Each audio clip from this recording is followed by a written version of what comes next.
We're not fucking around today. That's right. I dropped the first F-bomb in the first 3 seconds, and that was for you. I love it.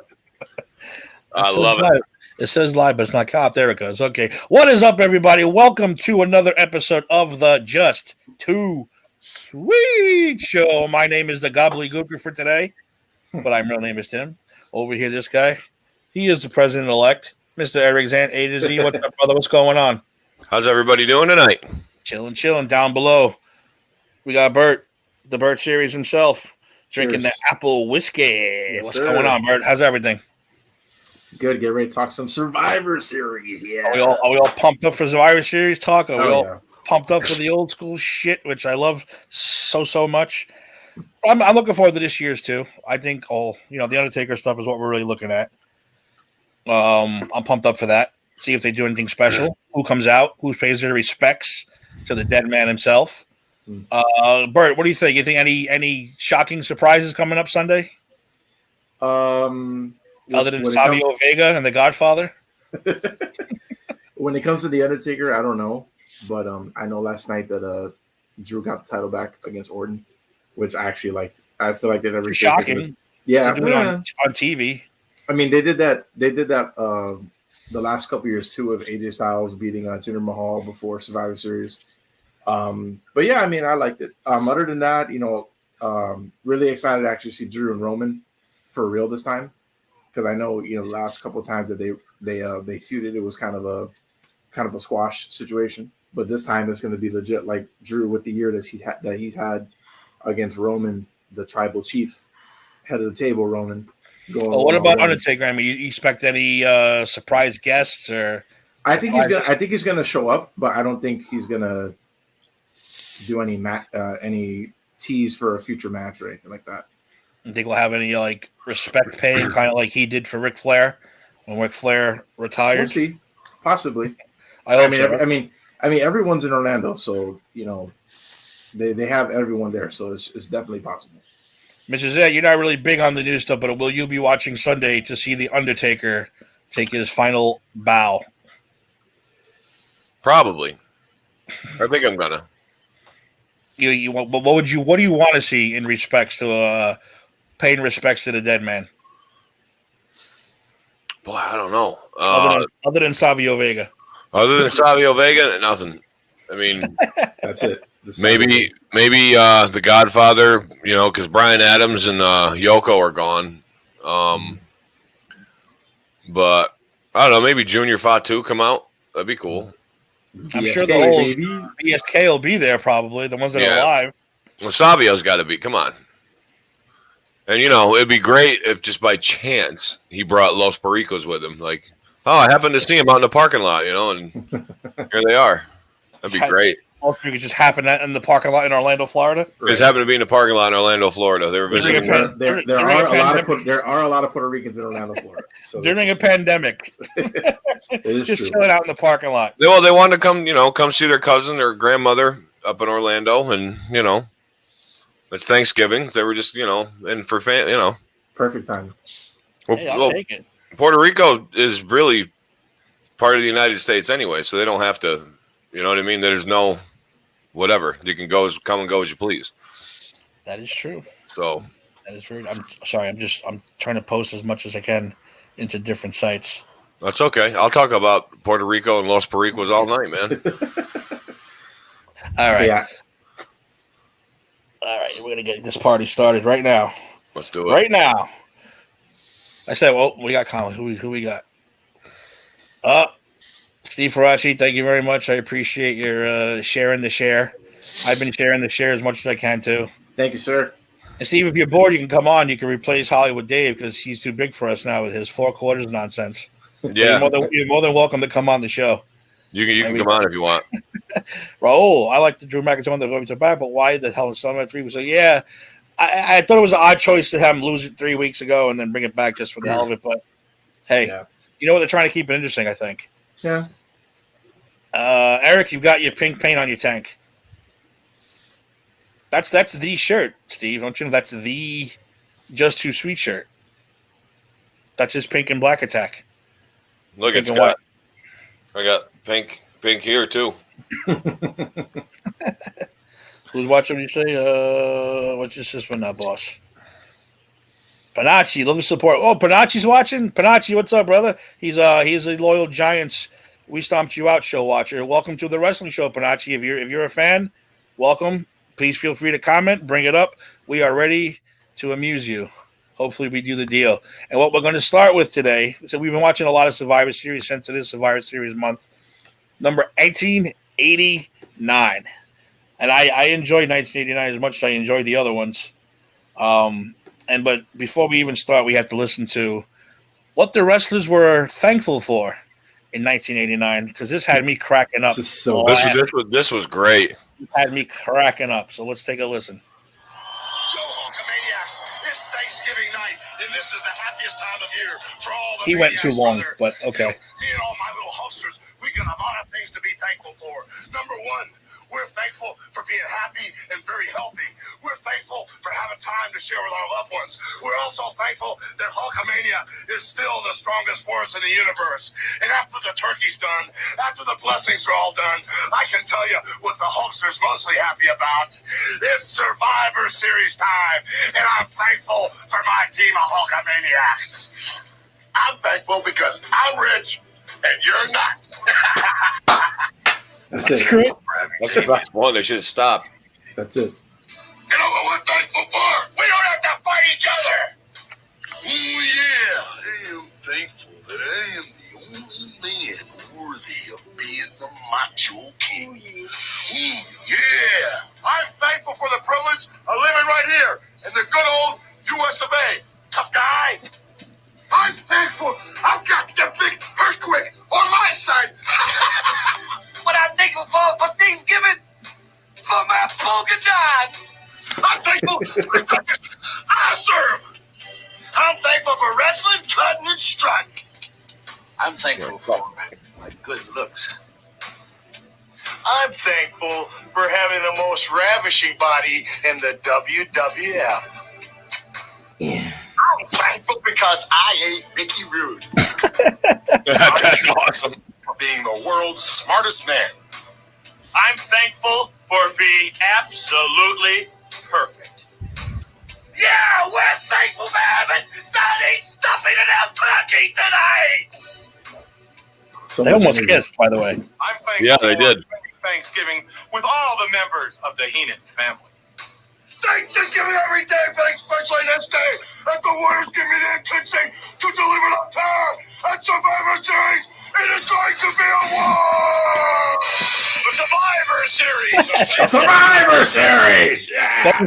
That is so great. And you know what today's Survivor Series are lacking? The What? energy that all these teams have in the promos. So When much you watch energy. these promos, there's not one guy standing still. They're all bouncing. They're all excited. They're all happy. They're all ready to say their one-liners. It is so great. Yeah, everybody today's emo and all like serious and all like, well, I have to post on Instagram later, so you know. So I must have watched it like 6 or 7 times when it first came on. I loved it. I thought it was hysterical, and that's the kind of shit that I miss. Me as well. I know, Eric. I know you had your, which I'm interested to hear again. Your comments about Macho Man and that match, and we'll get to that. We'll get to that one first. Let's get started with we're going to go match by match like we usually do. Give a little talky talk. We had a dark match which we didn't get to watch. Thank you very much, WWE Network, which was Boris Zukov defeating Paul Roma. Thank you for cutting that out. It saved me the fast forwarding that I did not need to do. And for the first match, why is Beefcake always on the Dream Team, by the way? Why can't he come up with a new name for his teams? Always a Dream Team. Because I think his wrestling ability is a dream. Ooh, that's a good one. But bumps. And by the way, too, now you know why I am not a Dusty Rhodes guy, too, because he's thankful for his polka dots. And the polka dots Polka dots. are horrendous. That is horrendous. Poor guy. What a difference. I said Here's a guy who came from hard times and the plumber's son, and he lived on a dirt floor out in Texas, and now he's thankful for polka dots. Exactly. And it's Okay. sapphire, baby. Yeah. Stupid sapphire. Yeah. Oh, I was so happy when Macho Man and Sherry kicked the crap out of them, even though I think they lost that match. But it doesn't matter. They still beat them up. All right, so we got the Dream Team. Polka Dot Man, Eric's favorite, the Red Rooster, and Tito Santana. What is going on? Well, you have like why is the Red Rooster? I never got that, dude. Terry Taylor. He was semi over in the South. I mean, he was a good hand, but I don't think he was ever like star caliber. And I think throwing him with Heenan, they thought. I just mean in general. How do you go? Like, listen, like, how do you have that meeting with Vince? And he said, "Listen, we're going to spray paint your head. We're going to call you the Red Rooster, and you got to cluck when you walk." I think because that's a great idea. He actually thought he thought he was the cock of the walk. That's why because in real life he was arrogant. He was. So was it it was a punishment then? Oh, you think you're cocky? We're going to make you a rooster? Probably. I think so. You know, Vince loves to do that shit. They had a garbage man. I mean, Duke the dumpster drove. So they think Duke dumpster was garbage? Like, you're garbage. We're gonna make you a garbage man. You look like you just got off a garbage room. Yeah, a garbage truck. That's good shit. That's good shit. I'll never get over the Beyond the Mat movie. Oh, I know. Let me do it. I know. When they took poor draws. He's gonna puke. He's gonna puke. That was like Vince McMahon, like overboard. Like that was bad. It was bad. Every time I hear like one of these gimmick meetings, that's the first thing I go to.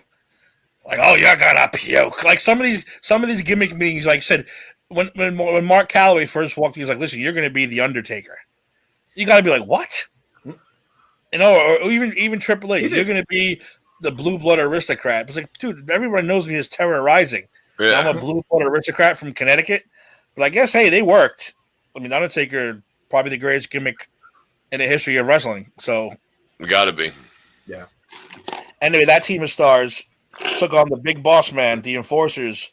Boss Man, Bad News Brown, Rick Martel, the Honky Tonk Man, who, again, he was captain for the first couple of years, and now he got demoted to team member. They're the Boss Man of all people. It's like, Well, Boss Man was pretty good back then. Yeah. Hey, Boss Man was the last one in the ring against three guys. He did take out Terry Taylor before. Again, this is one of those things too. Before losing to a body cross pass thing and just got pinned. What kind of finish is that? By Dusty, right? Yeah, because Dusty's a tub of shit. And that's what I say. He's a tub of shit. So he did do a drop kick though. Did you see him do the drop kick? Yeah, I'm not taking anything away from Dusty. I'm not. But Tim, he's the American dream. No, he's not. What? No, he's not. He's not. He's not. He's not. Listen, baby. No, I know. I said, I told you before, Dusty Rhodes, NWA, WWE, completely two different things. The Road Warriors, NWA, two completely different things. Some are better than others. That's just the way it is. Yeah. Again, the funniest thing, too, it had to be Bad News Brown once again proving that he cannot be on a team. That was the best part of the whole match, I thought. Every year he walks away from his team. Why you recruit this guy for your team, I have no idea. That might have been one of his last appearances, too, because he wasn't around much after that. No, I think he was gone a few months after. Did he last? Did he go anywhere else after that?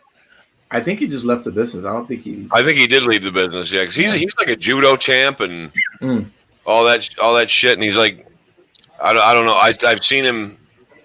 I mean, some of those shoot interviews, he's wearing the traditional Muslim attire, so I don't know if he like found religion. And dude, one of the greatest finishes ever, the Ghetto Blaster. The Ghetto Blaster, come on! Just the name alone is fantastic. How about one of the greatest phrases of all time, beer belly sharecroppers? I mean, I call my boss that all the time. So we got the Dream Team got the win, but afterwards, Big Boss Man beat the living crap out of the Polka Dot Man, which I enjoyed to watch because I thought it was pretty awesome. We won to the next match, the King's Court, baby, the King's Court. Oh yeah, Macho King. Randy Savage, the Canadian Earthquake. Let's not Canadian forget. Earthquake, not Earthquake. He's the Canadian Earthquake. Dino Bravo and Greg Valentine. No, I'm sorry, but you're giving Randy a real shitty team here. Yeah. I mean, just by Not I know, really. Eric, I know, Eric, you're going to defend Dino and the Earthquake in that, but just like for the time, the stars, come on, Greg Valentine, dude, he's so 70s, like he was done by then. I mean, The he never Hammer? really. The I mean, Hammer. he never really elevated too high in the WWF anyway. He was has no kinda like personality. That's in the why even background, when he yeah. stuck him with the honky tonk man, it was like, ugh. Well, yeah, 'cause he was a Southern worker. He was a worker. Like he could Yeah. stretch you. He was a worker. Entertaining. No. I mean, somebody that walks around like a block. I don't think is not going to get. I mean, okay, comparatively, someone from the same era, Tito Santana, he was dynamic. He was, up, and he was exciting. Mm-hmm. So, and like, by the way, I think Tito won the title from him. He did. Intercontinental. I think he did. Yeah. But Against there's your contrast in like North and South. Like Tito wrestled mainly in the North most of his career. Greg wrestled a lot in the South, and on the West too. So that's how the styles were different. I just thought Savage could have used a better team, but it's okay. Why is it okay? Because they end up winning anyway. And who did they beat? Excuse me, like I said, they beat the 4x4s, which is. 4x4s. Let me tell you something. This is probably the most personality I've seen come out of Bret Hart ever. Yeah. Doing the promo for this match, getting really into being a 4x4 with Jim Duggan, Ronnie Garvin, which really shocked me out of nowhere. I forgot about Rugged Ronnie Garvin. Rugged Ronnie. And of course Hercules, who always he did the Garvin stomp, man, in that match. The Garvin stomp. How great is it when you're watching a match and all of a sudden and Ronnie Garvin's and all of a sudden you see the Garvin stomp? That's the greatest thing ever. Classic. It's ridiculous. But yeah, like Bret and that pre-show, I was like, look at Bret. Bret's going all in with the 2x4 and taking the aim and going crazy, man. And I was like, I've never seen Bret with this much personality before. No, he must have done a line of coke. Speaking of which, we're all going to have to start doing homework. We all got to start listening to this podcast. I hear it's fantastic. The Bret podcast? Yeah, I heard it's great. I heard it's Bret Unbound. I heard he's the real Undertaker because he just keeps burying and burying and burying and burying. There's nobody safe from what I hear. Bischoff, Vince. Bischoff was the latest one, but we know how he felt about Bischoff all this time. Yeah. But you know what? Even Bischoff admits, I didn't know what I was doing. He rode that wave and yeah. But when it started coming down to I actually have to write a show, he's like, I don't know what the hell to do. No. I don't know what I'm doing. No, at least he admits it. At least he admits it. Bischoff was in the right place at the right time. So, so Macho Man and the Canadians were the sole survivors of that one. Dig it. And I was digging again, Eric. What were you saying? By the way, you brought up a good point, and I'll let you go on your rant. Not a rant. I'll call it what do we call it? A soliloquy.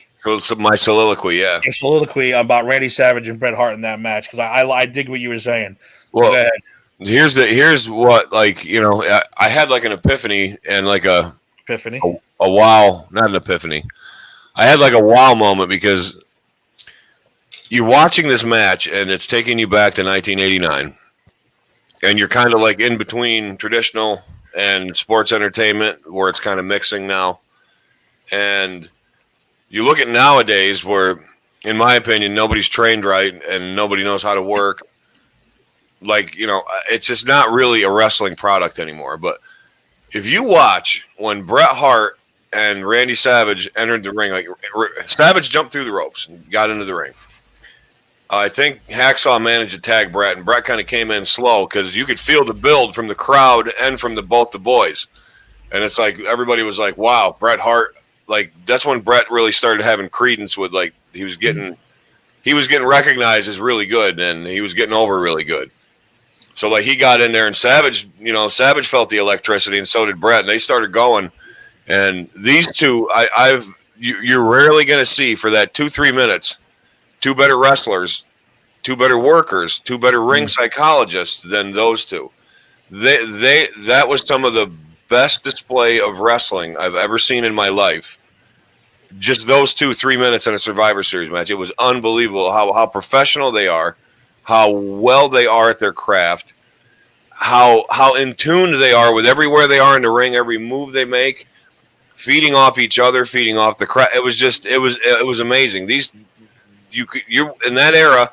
You're not finding two better wrestlers than Bret Hart and Randy Savage. It was unbelievable watching it, because now you can look back and you can be like, because you're watching this shit show that they have now, like Outlaw Mud Show, and go back to like that, or how good these guys really were, how good you had to be in like the WWF back then. Like, you can even tell, like, from guys that came from the NWA to the WWF, they elevated their game a little bit when they got to the WWF, because I think that was probably the mountain that they needed to climb. But it was move for move.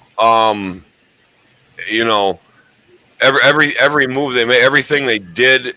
I mean, Savage was like flawless. I just could not believe how crisp Savage was, and Bret. I mean, I see why now. I mean, you always know why, but look at being older and now and wiser and having watched, wrestling so long, you can see why they call Bret the excellence of execution. Every freaking move he did was just like bam, bam, boom. Like there was no stuttering, no slipping, no khaki-handed bullshit. Like he just grabbed you, boom, move. Savage, bam. Savage, get up, boom, boom, back, off to the other move. And it's like it was unbelievable. I think guys should that part of that match should be required watching for guys that are learning how to work. So, yeah, Raul. You're wearing a blue hat, so whatever. He's been through a lot. Well, yeah, Raul, you do agree with me. That's right. But what we said many times on this show is, and we didn't say it originally too, it was on Dark Side of the Ring, is that Bret really thought he is the world champion. I think Bret kind of lost reality a little bit with when he won the title. Yeah, I think he kind of lost reality. Like, listen, I'm the world champion. I'm the greatest there is. Well, you didn't win the title. You were given the title.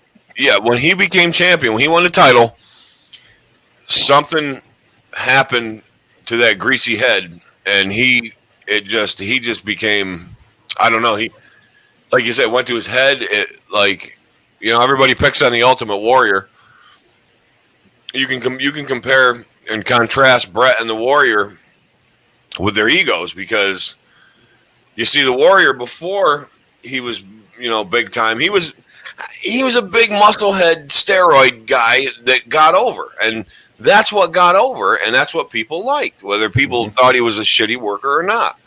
Bret was a working man's worker. He could work, he could bump, he knew every step in that ring, and then each one of them, when they each got, when they got a little bit more of the, they give them a little bit more to eat, they got their head got bigger and bigger.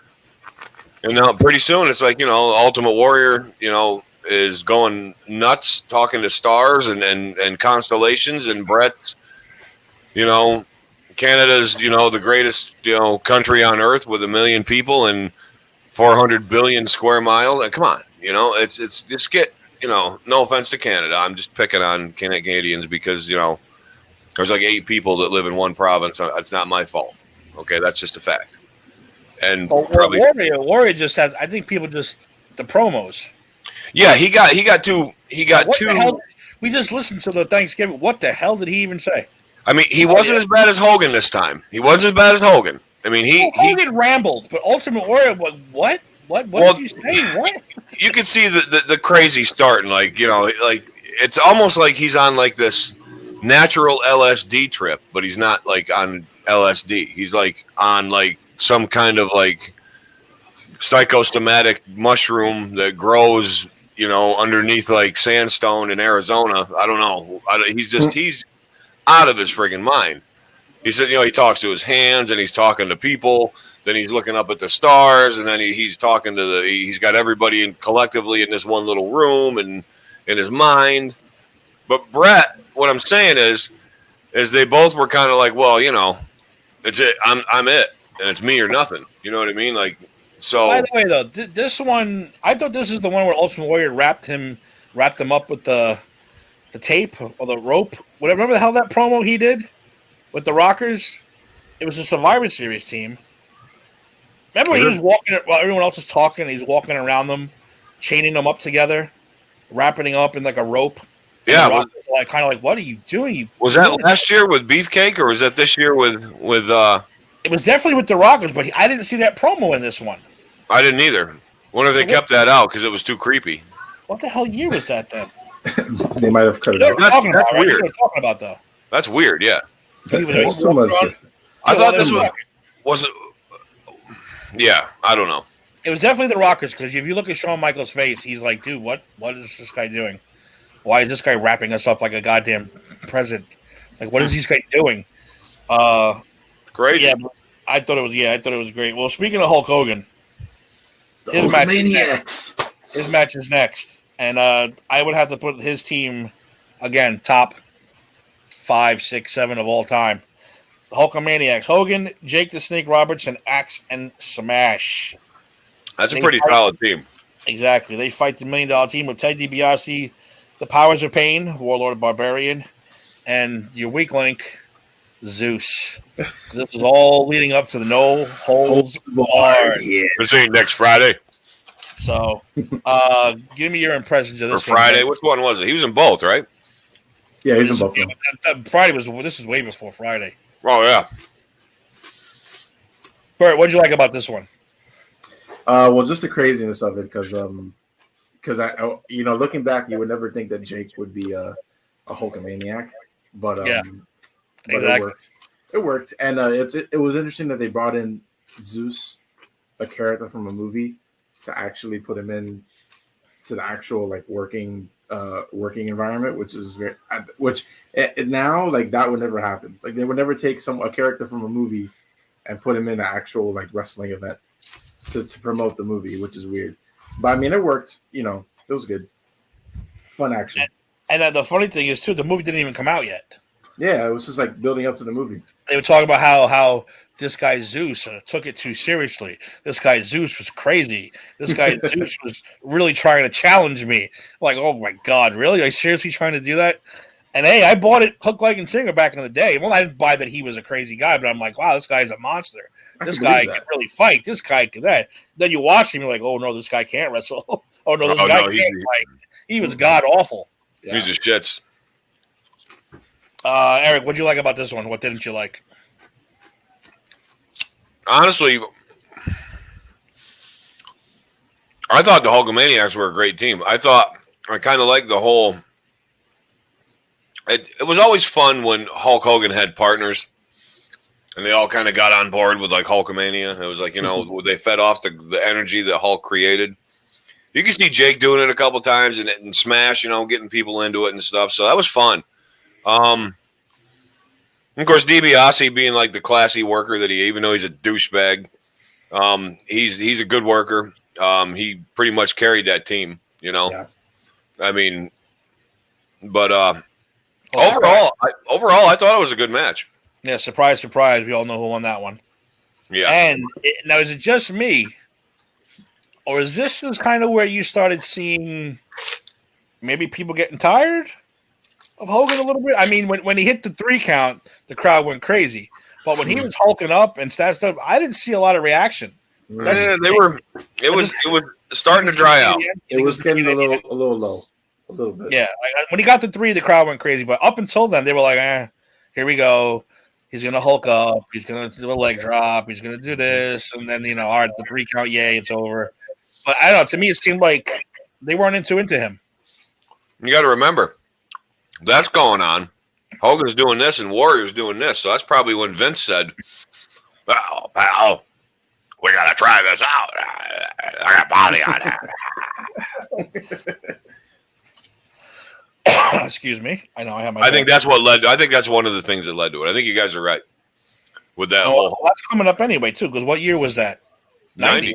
It was 90. Hogan. The Royal Rumble. They teased when they backed into one another, and And how short's the Ultimate Warrior really? Because Hogan's only like 6'3" in real life. A Warrior's got to be what, 5'11"? He had some implants in his boots. Yeah, so did Hogan. Yeah, you know, I've stood next to some of these. Believe me, I know how tall they are. All right, so we're going on to the next one. The Rude Brood. AKA Team Minnesota. Yeah, basically. But Team Minnesota. Yeah. when you Team got Robbinsdale. when you got Rick Rude and Team Mr. Minnesota. Perfect- yeah, when you got Rick Rude and Mr. Perfect on a team Yes, together, sir. that's pretty damn good. They would have been a great tag team when you think about it. It would have been a great tag team. Hell yeah. And speaking of tag teams, they were with the Rougeau brothers doing their All-American Boy gimmick, which I thought added such a great twist to a boring-ass team. I mean, they've got good wrestlers, not a great gimmick, but when you add the All-American Boy thing, it was hysterical. How they were That was all good. They needed that flair. absolutely. They needed that. And they went against probably one of the worst teams ever. I'm sorry to say. But I will give Jimmy Snuka his credit for this match. 1 second, though. It was Piper, the Bushwhackers, and Jimmy Snuka. Now, remember, this is Jimmy Snuka 1989, not 1983. But still, Snuka was the last one in the ring with Mr. Perfect.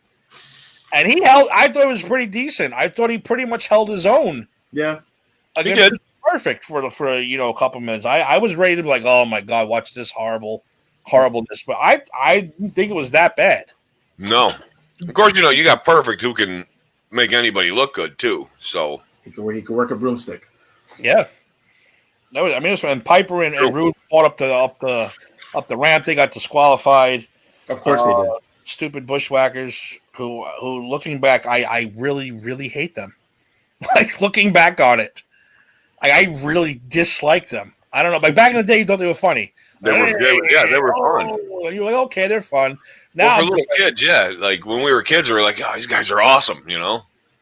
and I was like, I wonder why they never won the tag titles. Now, years later, I'm like, thank God they never won That's the why. tag titles. Now we know. Yeah, now we know. What about Piper in this one, Zant? You're the Piper guy. Did you like Piper in this? His second stint in the WWE, you know, after They Live, and he came back. I did. I like the Piper Rude. I do and I don't because like, why did they put them? Why did they feud? You know, like what? I don't remember what started that feud either. Was it when he beat up Bobby Heenan on Prime Time? And didn't that start it? I don't remember. It might have. Piper in this, I think he went along with the goofiness of the team that he had. I mean, it seemed like it was kind of like they seemed like the Four Stooges, like for a while. You know what I mean? Like it was just, that's kind of what I felt.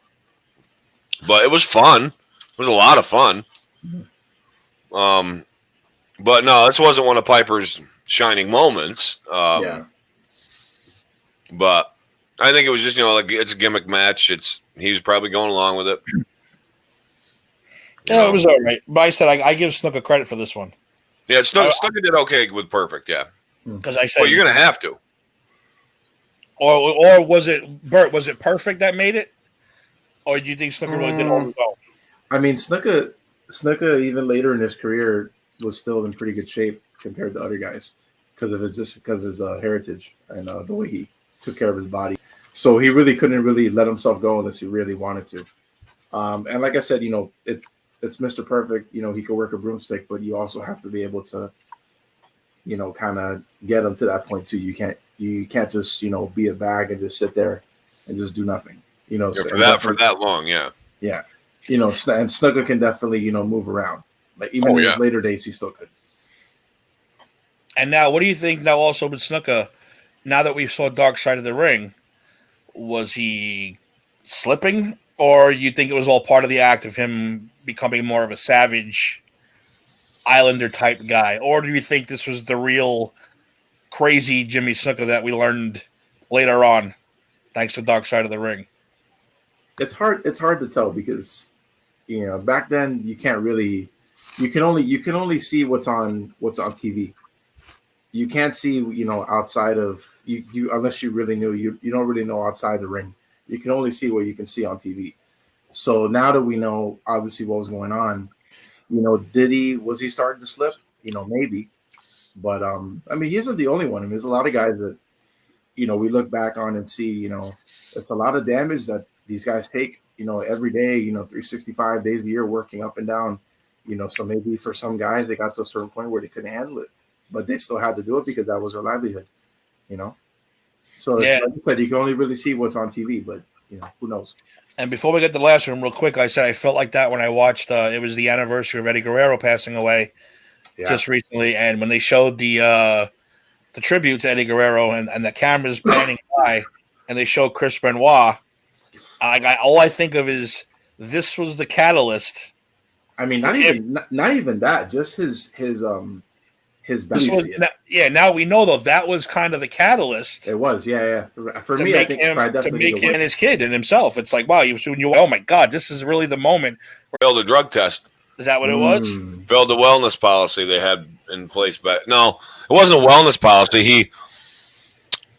Did he hold up the cup? Did he hold up the company for not giving? Oh wait, that was his daughter. I'm sorry. Yeah. I'm sorry. No, he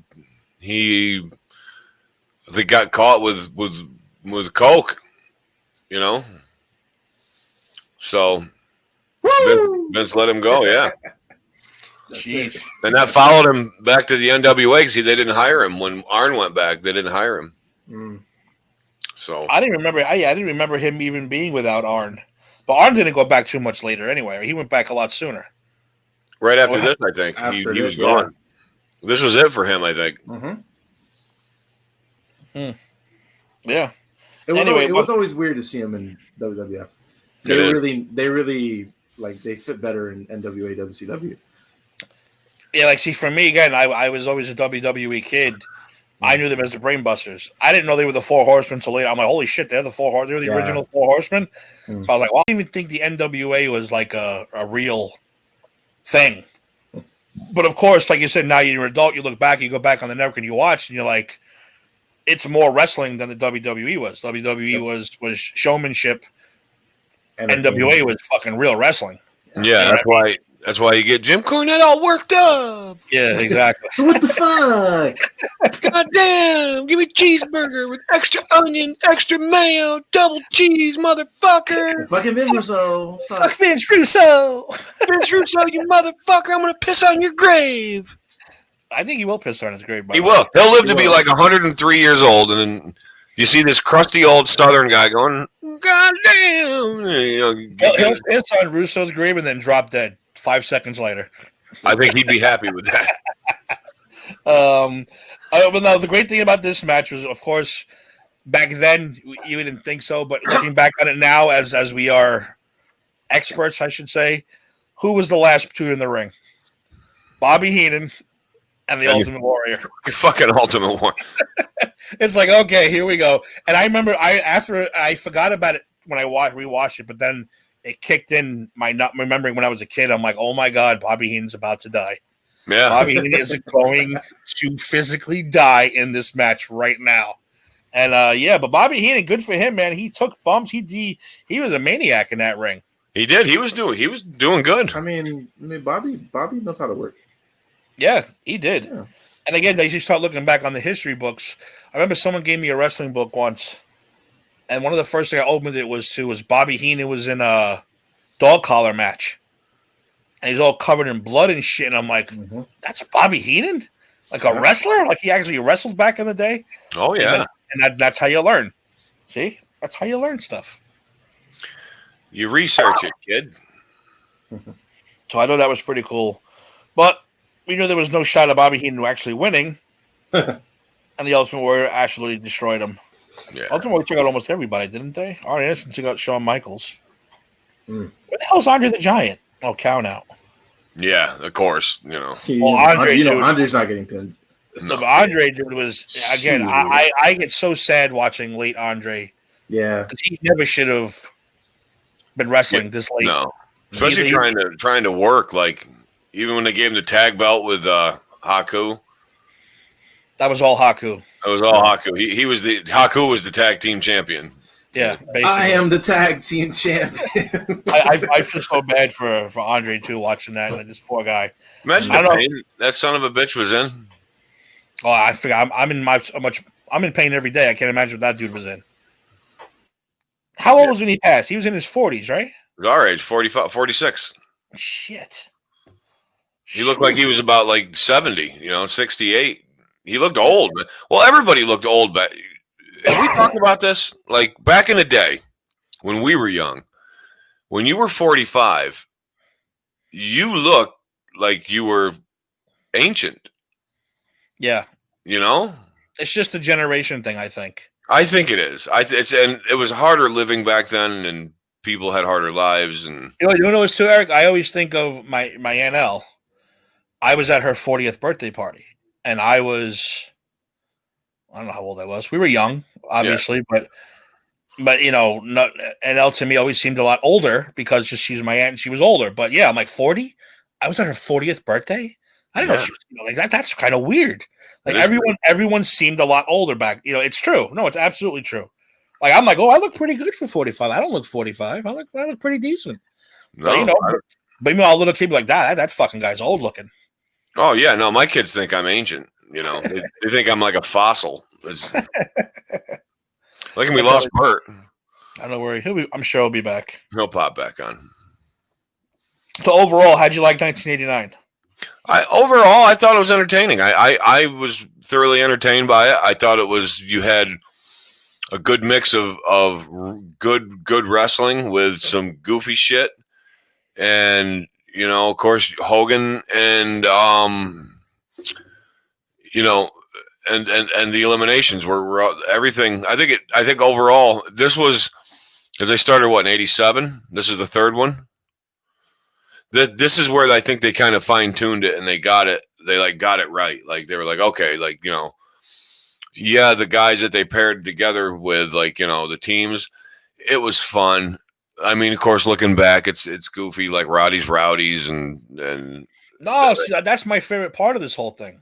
Mine too, but you look back on it, you're like, okay, now I see what's going on. But in reality, you're like, okay, that's why they did that, because they're all goofy, they're all funny. Like Snuka's a maniac, a psychopathic killer, murderer, and they probably knew that. And then you got the Bushwhackers and Piper, the Three Stooges. No, but isn't that's what's lacking? I think now it's Raw versus SmackDown. It is. It's the Raw women versus SmackDown. That's all it is. I want to see Roddies versus the Rude Brood. I want to see those wacky teams that you never. I want to see a mixed Survivor Series. How the hell have they not done that yet? I don't know. I thought that would be pretty cool. Get them a couple men, a couple women in there. I think they're following the trends too tightly, and they're going a little overboard. I think they need to be loose with it and let these guys. Yeah, be loose with it. Don't. Not everybody has to know how to do a shooting star press and outlaw the super kick. And slapping when you kick them, slap your chest. Come on, man. You see, speaking of slap, do you see those chops, Ronnie Garvin and who was it? Garvin and was it Valentine? Yeah, Garvin and Valentine were giving each other. My God. See, that's that 70s. That's that 70s, early 80s. That tough guy bullshit. I mean, those guys were tough. I mean, you could probably get hit them with hammers and it wouldn't have hurt them. See, that's why you could, if you showed someone today like a Greg Valentine versus Tito Santana match, no matter how great that match was, even the IC match, with Santana beat him, they're not going to like that match. Like, what is this bullshit? No, they don't understand it. It's fucking wrestling, dude. This is what wrestling was back in the day. Yeah, there's the fucking fireworks and the moonsaults and it's like, no, that's not what wrestling was back in the day. It's not gonna fly now. No, because it's all pizzazz. They ruined them with the pizzazz and the bullshit and the horror. You think the Attitude Era is why it was so great, because it had that perfect mixture of the two, of what's going on now and what was going on then in the golden era? You think that's why it was so great? you had good workers still and guys that knew how to work, but you also had like the unboundness of like they're like let's put a little more reality into it than fantasy. But at the same time, let these guys who know how to work. You know. Yeah. What do you think of 80? What do you think of 89 overall? Before we move on, what do you think of Survivor Series 89? Good. Definitely not one of my favorites, but not necessarily mad that I watched it. So pretty good. Do you like the old school format? You like the wacky teams? Yeah, I just back then, that was for you guys watching it, at the time, that I'm sure that was something that you look forward to every year. It's like, oh, we're gonna get to see guys that you never see team up with before, team up and go against a whole nother team and stuff like that. So yeah, I know it's very different, but it was fun. Like I said, that's the whole point behind it, because you never know who's gonna team up and why and for whatever reason. So it's always fun. Yeah, they would just be like, well, this guy is feuding with him. We'll put them on opposite teams. This guy's feuding with him. We'll put them on opposite teams. These two teams are fighting. These two, throw them together, give them a name, make them bounce around during the fucking promo, all excited and shit. And that's why I did. I loved before, because this was before the Royal Rumble, right? Yeah. When was the first Royal Rumble? 88. 88. So this is. It doesn't matter anyway. The Royal Rumble wasn't the Royal Rumble yet. It was getting like when Duggan and Big John Studd and Hogan won it. It wasn't as great. It wasn't the Royal Rumble yet. It was just another gimmick match. But Survivor Series was my favorite until the Royal Rumble really started getting established. Then the Rumble became my favorite pay-per-view every year. But yeah, I wish they would do that now. I wish they would, instead of just having Raw versus SmackDown, I want to see the stupid teams, like teams that make no sense together. Yeah. Throw them together, let them have fun. Everything doesn't have to be following the storylines. Have fun. Like these guys had fun. I'm sure they had fun during these matches. I mean, and there was heels and there was faces. Let them go at it. Get it, Bert. No, so yeah, that's kind of what they're doing this year, because I'm not really too excited for the Survivor Series matchup this year. I'm kind of whatever. But the teams they have, like I know AJ Styles' team is like him and Keith Lee and Matt Riddle and Braun, but like random like what you're saying, like random teams, but they're still doing the whole Raw versus SmackDown thing. They're always going to do that until as long as they put the importance of the brands on top, because that's really what they're trying to push right now. But see, even then, what's the format now to get on a Survivor Series team? You got to win a match. Mm-hmm. I don't even like that. Like, I want AJ Styles to walk around the back of the locker room and say, "I want you to be on my team. I want you to be on my team. I want you to be on my team." I don't want matches to determine who's going to be on Team Raw, who's going to be on Team SmackDown. It's still micromanaged. Yeah, I'd rather see it to be more loose, more fun, like a house show, like more. At least once a year, you could do that, and that's what I think Survivor Series should be. Yeah. Especially because it's going to be show versus show. You should have a little more fun with it. That's just me. I might be wrong. I agree. All right, we're going to talk about. Now, I had a lot of problem with this too. I think Bert, you had a problem too picking out your favorite one, right? It's hard. I have two that I want to put tied for first place, but I know we can't do that. But it's like you can do whatever you want. We don't have rules. We don't have rules here. Where did I put that stupid banner? Oh, here it is. Our favorite Survivor Series. So, you know what, Bert? Let's start with you then. You had such a problem. Okay. Well, the only rule I said was you got to pick one that we haven't discussed already. Okay, that's easy. I might break my own rule, because I'll tell you what, my favorite ones are pretty much the ones we've already discussed. Mine too. I am a huge fan of all the old school ones. But Bert, give us your. You can give us more than one if you want. We have no rules here. So actually, today's actually the perfect day, because it's November 17th. So it is the 20th and the 24th anniversary of Survivor Series 2002 and Survivor Series 1996, both from Madison Square Garden. 2002, like you have to, like, this is me, back during that time, I was, 12, 13 years old, heavy into SmackDown. I didn't have cable when I was younger, so I was literally only watching SmackDown. So, Brock Lesnar, the SmackDown 6, Guerrero, Benoit, Edge, Rey Mysterio. That for me was like the best stuff at the time. That's a great team. Yeah, and this event is great because if you don't know, every title changes hands at this event, but they don't feel forced. They're all naturally done well. They're even though someone might lose, it doesn't necessarily mean that they didn't get over. Especially in the case of Brock Lesnar and Big Show, because I feel like more when you watch that match, it's more Brock Lesnar getting screwed than Brock Lesnar actually losing by Paul Heyman. The Elimination Chamber match, the first ever, which is still the best one that they ever did. All the other ones that they did after either were too much or they overdid it. But the first one, the crowd was hot the whole night. You know, even though you know Shawn Michaels is probably going to win this, and you know they're talking about it the whole match, like, oh, can he come back? Can he do it after being out for 4 years? You know, and you know the finish of that match, incredible. That show is that I literally was watching that earlier today. Like that show is one of my top 5 favorite shows WWE's ever done. Like that's one of the greatest shows they've done. And then 1996, on the other hand, maybe the match quality wasn't necessarily up to par to 2002, but just the moments. I mean, you have The Rock debuting, which is a landmark event. Stone Cold Steve Austin, Bret Hart for the first time. Bret Hart's comeback after, you know, walking away from the WWF.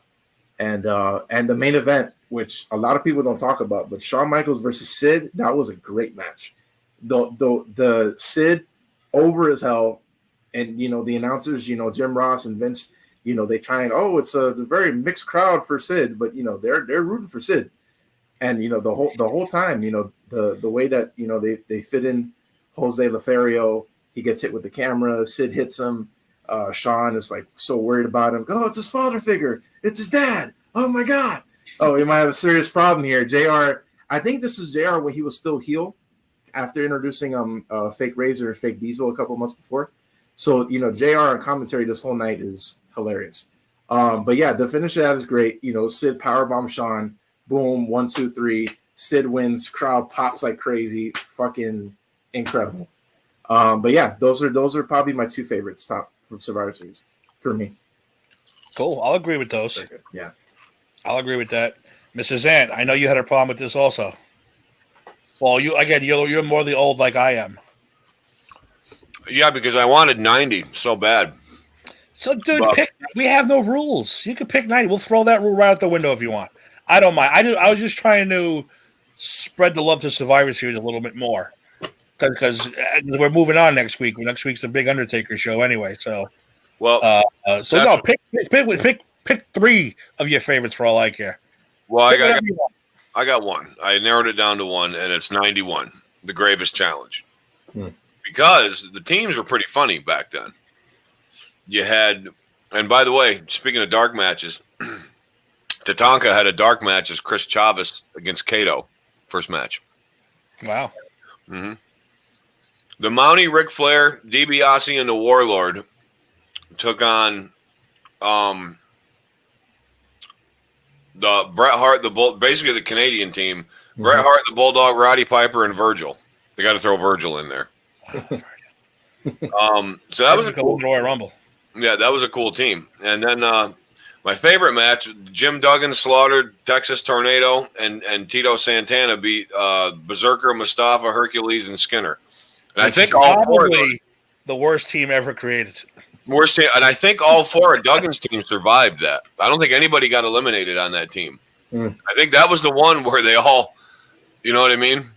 I think, if I remember correctly. I didn't get to watch it today or last night, but of course, then you got The Undertaker beats Hogan. You know, that was cool. Yeah. That was over, too. Mm-hmm. Why they did the whole Tuesday in Texas thing, I don't know. I don't know. But then, you know, you got the tag match, the Beverly Brothers with the Nasty Boys, and they beat the Bushwhackers and the Rockers. That's cool, you know. I know you love your Beverly Brothers. I love the Beverly Brothers. I like the music more than I like anything. But how about the Big Boss Man, the Legion of Doom, and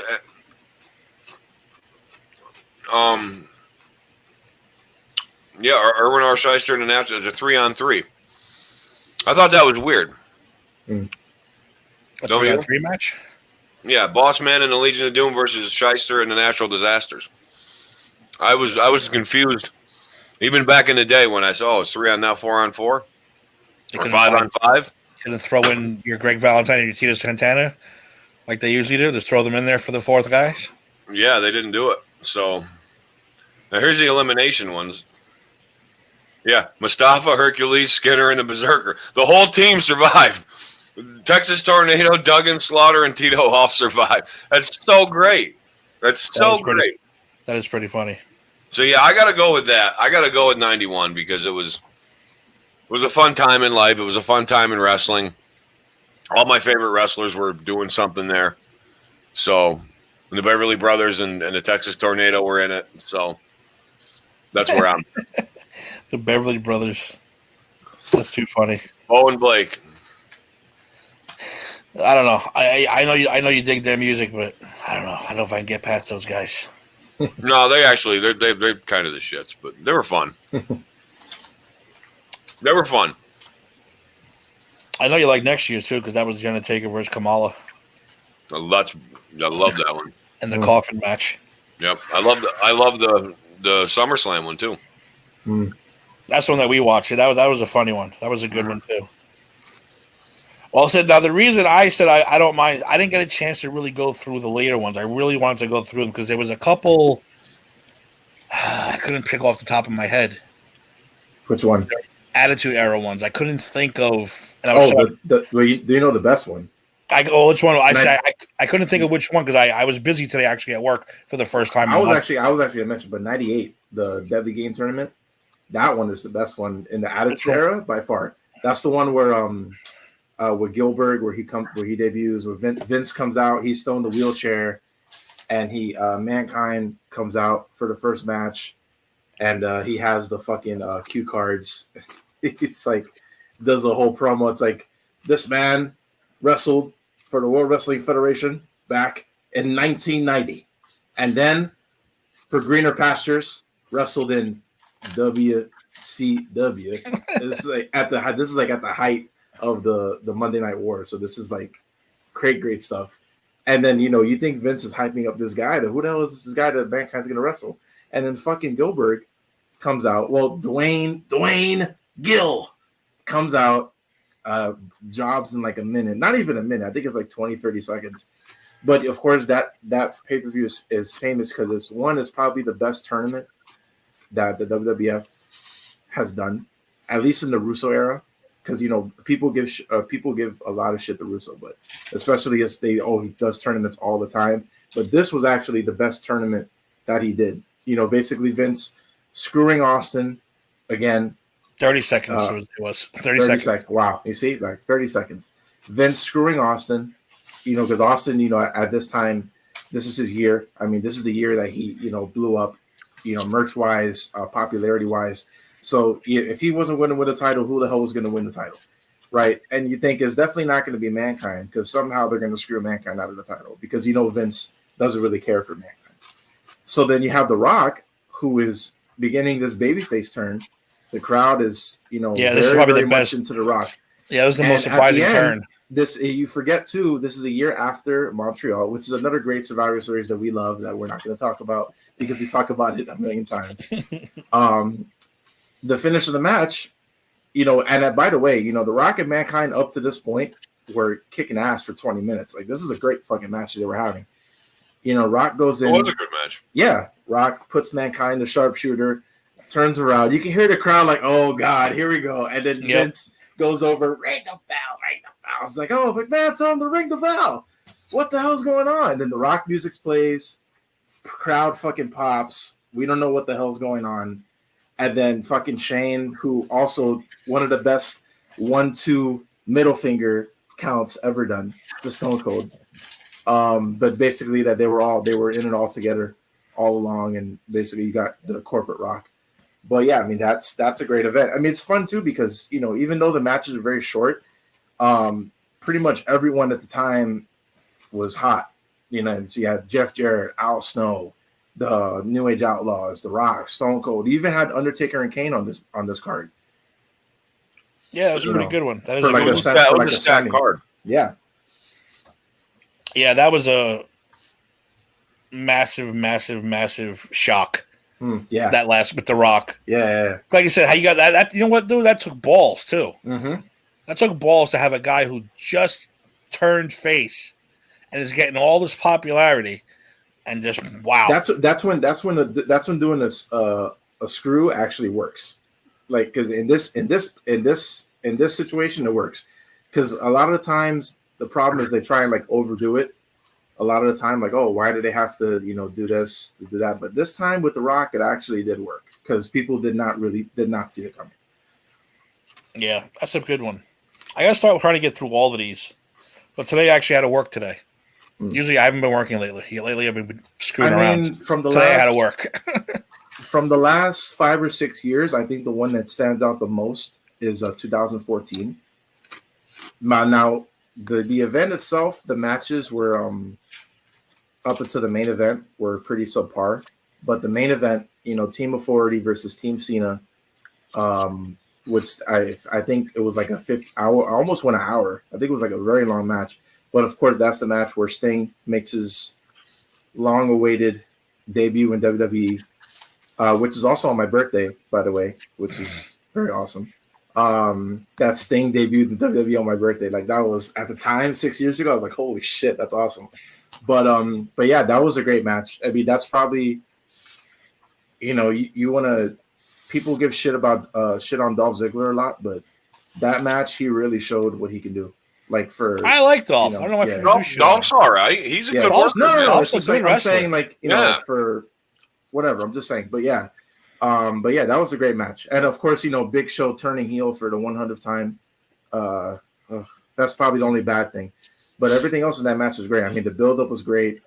Because this is when the Authority was like really starting to become a pain in the ass. But it worked. Remember, Austin asked Big Show on his podcast, "How many times have you turned heel?" He's like, "I don't know. I don't know. I don't even know."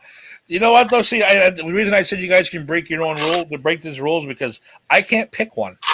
I literally can't pick one, other than the ones that we discussed. Because I said I'm more of the old school traditional.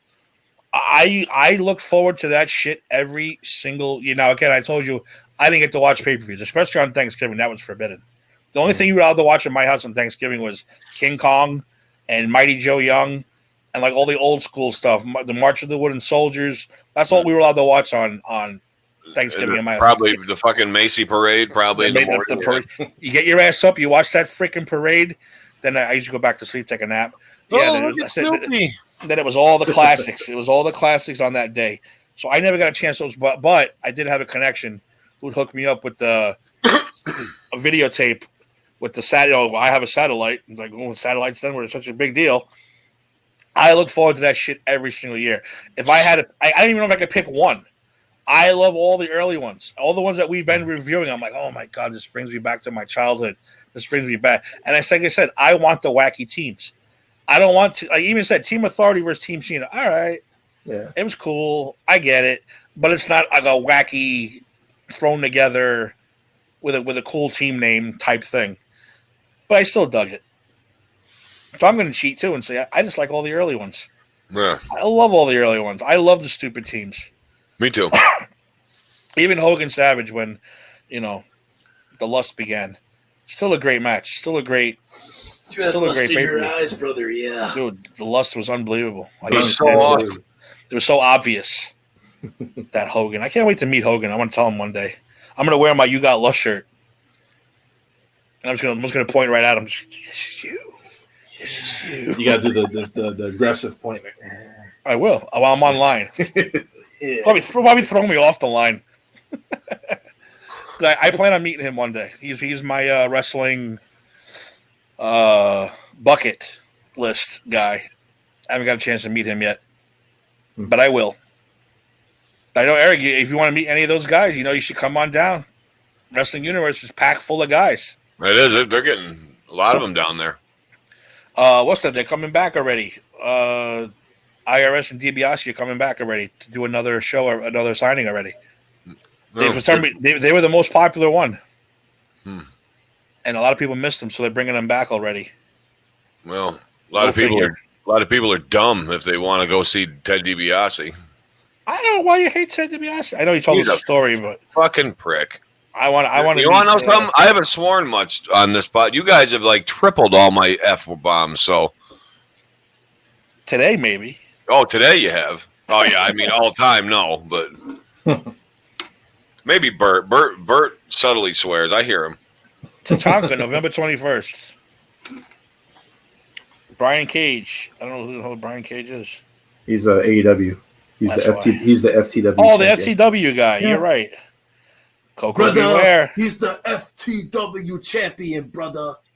I already told you I won't go see Coco Beware unless Frankie is with him. It doesn't say. Ken Patera. Ken Patera would be awesome. He's a swearing fucking prick too. By the way, Mike Chioda. Anybody really want to meet Mike Chioda? I would. Gerald Briscoe. He's seen Gerald Briscoe? Gerald Briscoe, November 28th. He's an old school tough guy. He can stretch you. Oh shit, dude! Harvey Whippleman, December 4th. What? Wow. I want to see if I want to bench press that guy. I bet I can still pick that guy up. I want him to do a promo and say, "I want all you people to get on your feet and show respect." Deborah. Fuck Deborah. December 5th. Fucking bimbo. Former Enzo Amore, December 12th. I'd like to go there just to beat him up. Wow, Doc Gallows without his partner. That's weird. Good About the bullet dude? Oh, shit. Eric, you're coming down. Okay. You're coming down for Max Moon. Wow. Max Conan. Conan? Max Moon. That's crazy. Yeah, we got to do that one. Wow. We got to do that one. The Hulk Hogan of Mexico. And on the same day, Savio Vega. That's what? That's a two for one right there, man. I'm coming. What day? When is it? December 12th. Yeah, I'm there. I'm done. There you I'm go. putting in. Money Inc. December 19th. Brad Maddox and Mick Foley. Brad Maddox. Holy shit. Not interested. I want to see Max Moon and Savio Vega. Max Moon. Wow. That's How pretty cool crazy. is that going to be? Hey, How Raul, cool is it going to be to see one of my... you don't go to any, Raul? How come you don't go to any of these signings? I'm surprised you don't go to more of these. Yeah, Raul. What the F? Raul. I haven't seen as many guys as you have, but I've been to a few conventions down here, not for wrestling, but for like comic related stuff, and they've had a few wrestlers there. They come to comic book stuff, yeah. I saw Kevin Nash. I was too nervous to talk to him because it's like fucking Kevin Nash. It's so like it was like he was literally like 2 feet away from me, like sitting at a table. That's great. That's fucking Kevin Nash. I met him twice, and he was awesome both times. And you know who's you see somebody on TV, you're like, wow, she's pretty cute, but Mickie James in person is fucking gorgeous. Like, really? I haven't seen her in person. I saw her. She was at a signing. I didn't go in line to see her, but I saw her like on like a few feet away. Bros, in person, she's fucking gorgeous. And she was, you know who I didn't think was barely wearing any makeup. Like it was just like, I was just like, wow, that's crazy. We did a show back in the day, and Terry Runnels, she was Marlena still, and she really wasn't that attractive. Like. I would have taken Sunny any day of the week. I never thought she was good looking. Terry Ryan. No, man, give me Sunny any day of the week. Yeah, Sunny. She's legendary. Even though she's all skanky, she's still hot. Oh my god. Oh, speaking of Sunny, in fucking Survivor Series '96, she goes on commentary, and this is during the Survivor Series elimination match that has Jerry Lawler and against Jake Roberts. So this is this is '96 Jake Roberts. So this is Jake Roberts when he was a recovering alcoholic, kayfabe. So they basically the whole match, like he comes out and she's like, "Oh, I heard Jake Roberts before he used to wrestle. He tried to be a lawyer. He couldn't get past the bar exam." I was just like, wow, that's Jesus. And then Vince is like, "Oh, that was very derogatory comment there. And then Jerry, shut up, pal. And then Lawler throughout the match, like Jay goes for a punch and he misses, and then Jerry's like, ah. It's like, wow, that's crazy. No, Roll, I'm with you. I like meeting the women more often too. But you know what? I'm with the women. I don't know where do you put your hand? I always get nervous. Like, do I touch you? Am I allowed to touch you? Especially do I stand there like a little kid? Like I don't know how to. Listen, man. You just put your hands behind your back and just stand there like. That's it. Listen, guy. Listen, if you got the good vibe, they'll put their hands on you first, and then you just follow suit. That's true. That is very true. Oh, I told you my Velvet Sky story, which was phenomenal because she's I never met her in person, but a friend of mine met her at Philadelphia, and she actually FaceTimed with me. She FaceTimed with me. He like, one of my friends, a big fan of Velvet Sky. He's like, my friend's a huge fan, and he goes, Tim, I got someone else to talk to you, and I was like a child. I was like. Like I was dumbfounded. She goes, "Hi." I was like, "Hey, like, how are you?" She's like, "Oh, your friend here said you said." I was like, "Yeah." I don't know what to say. And then she signed a picture for me right on. I have that on my video on somewhere on Facebook. She goes, "Which one do you want?" I got the her dressed up as Princess Leia from Return of the Jedi in the gold bikini, and she signed it right for me. Nice. Held it up, thanked me, and then on Twitter. I said, "Thank you so much, Velvet Sky. You're awesome." And she responded to me on Twitter. "Oh, maybe we'll get to meet one day." I was like, yeah. Yeah. We will. Hello, and then the pandemic hit. And so I think she was supposed to be in that store. And then the pandemic hit. So that went out the window. I heard she got real sick.